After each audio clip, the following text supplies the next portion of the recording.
The weather didn't exactly bode well for a dry day of fun activities on the waterfront, but the second annual Hingham Harbor Celebration Day moved forward as planned, with all types of stuff to keep the little ones entertained.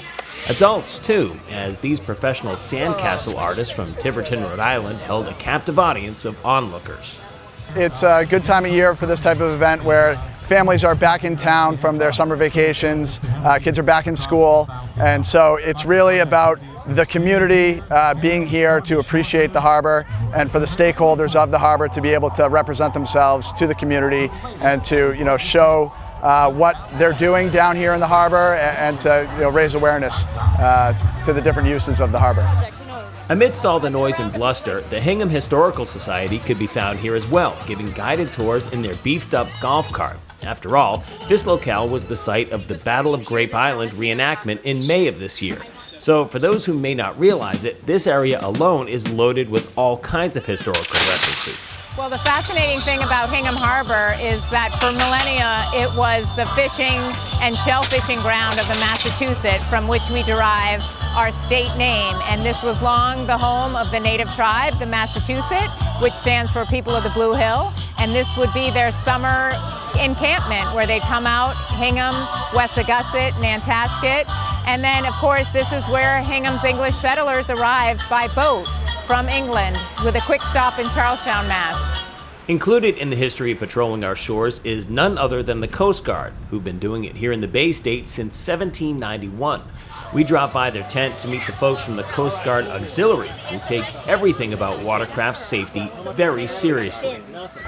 The main objective for the Coast Guard Auxiliary is to teach the public about boating safety. And one of those things is how to properly put on a life preserver. But even this life preserver couldn't stop the intermittent showers that continued. The thunder and lightning did subside long enough for these folks to row back to shore at top speed.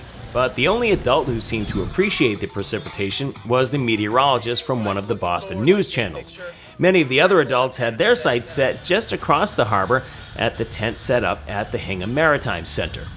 For the Maritime Center, tonight is our large annual fundraiser, the Harbor Feast, where we've partnered with the Hingham High School Rowing Association and the Hingham High School Sailing Team as a joint fundraiser. We all operate off of Barnes Wharf, which is just behind me with the white tent. And so it's a way for us to engage with our community, the participants of the organizations, the supporters of the organizations, and people that just are looking to get out and have a nice night and to learn more about those organizations. So we get to kind of cap off the day with a big party down on the wharf. There may have been a slightly different atmosphere at the Harbor Feast, but for members of the Harbor Development Committee, it was just a continuation of their overall mission. Statistically, I think about 6% of this waterfront is publicly accessible, so obviously most people don't live on the water, and we want to be able to get everybody out. We've got an incredibly strong rowing and sailing team at Hingham High School. We've got over 140 kids involved in both programs, and it wouldn't happen without all the access here. So we need the support from our local town officials to get access to the water, and we want other people to be able to enjoy it.